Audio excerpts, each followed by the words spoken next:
This is Adam Gillette with another investigation from Accuracy in Media.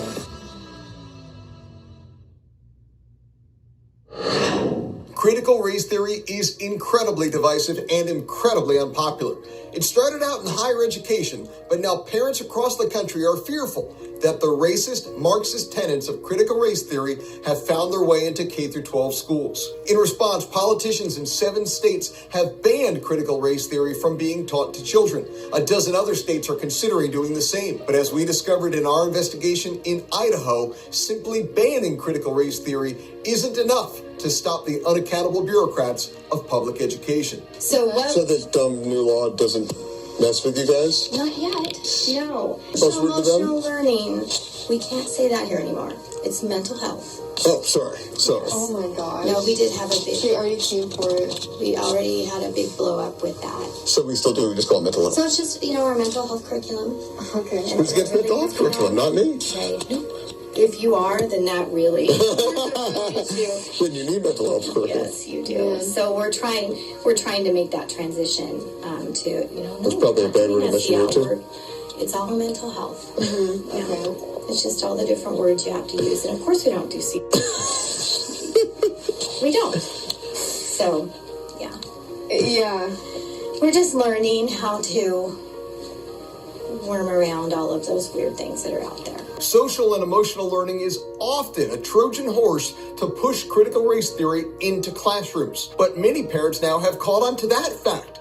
As a result, some teachers have had to adapt. I just went to a superintendent's meeting last week, and the district was intentional to switch out social emotional learning to behavior adaptations. Like they just changed the name? Changed the label, same stuff.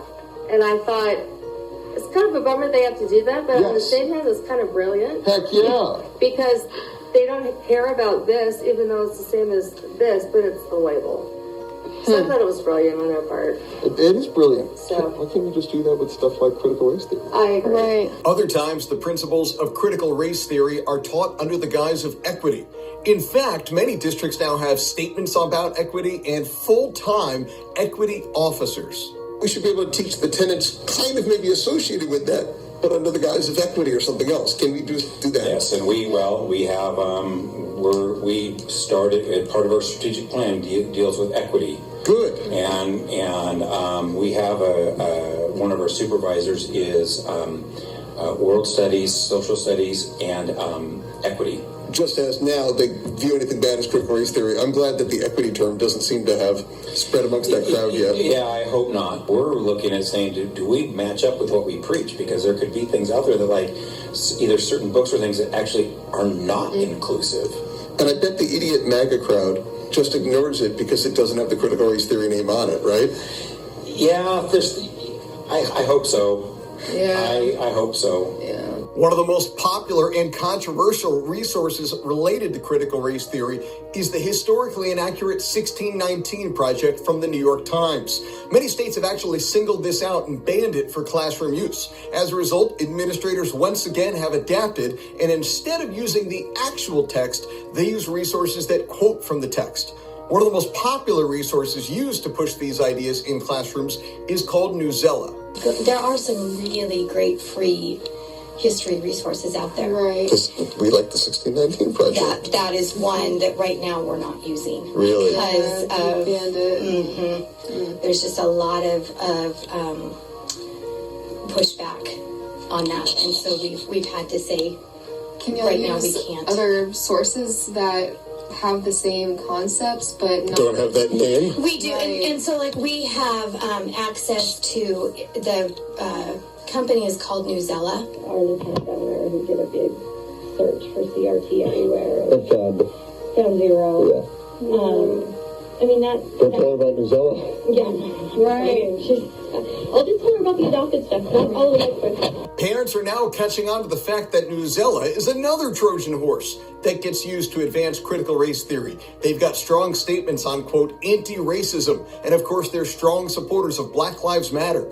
Their mission statement makes it clear to me that rather than being primarily focused on education, these folks are focused on indoctrination. Did it maybe happen in a classroom with curriculum? Probably, I mean, I don't know. But at the end of the day, if the teacher was doing that, they could still still close the door into it now, couldn't they? Exactly, right. And that's kind of what I mean is it's not anything that was ever in the curriculum. Yeah. But did it happen? I don't know, maybe, yeah, I don't know. Now, let me be clear, not all of these administrators are villains. And I'm sure there are districts where critical race theory isn't actually being taught. I'm also confident there are districts where the administrators don't realize it's being taught, because many of them told us that at the end of the day, these teachers can close the door and do whatever the heck they'd like. Some of our veteran teachers secure enough to continue those kinds of conversations because they know how to navigate all of that. I think some of our newer ones probably are shying away from it right now. But the ones who've been here longer are secure, they're like, listen, nobody can mess with me, or?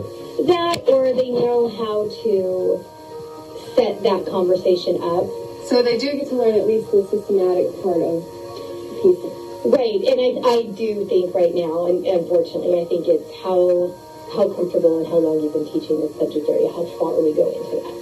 If this is the kind of thing that's happening in rural areas, in Republican states, can you even imagine what goes on in the rest of the country? The fight to keep critical race theory out of K-12 classrooms is a never-ending game of whack-a-mole.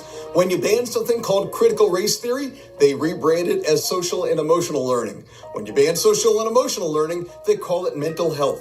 When you ban the 1619 Project, they sign up for a service called Newsela, which pushes the exact same ideas. It's clear that the only solution to this is school choice. Public education wasn't created to give unsustainable pensions to teachers and to give ridiculously overinflated six-figure salaries to administrative bureaucrats. Public education was created to educate children. As Corey DeAngelis is so fond of saying, we should be funding students rather than systems. Use the link below this video to find out how you can take action to improve education in Idaho and where you live. Again, I'm Adam Gillette with Accuracy in Media, and we'll keep holding bad people accountable.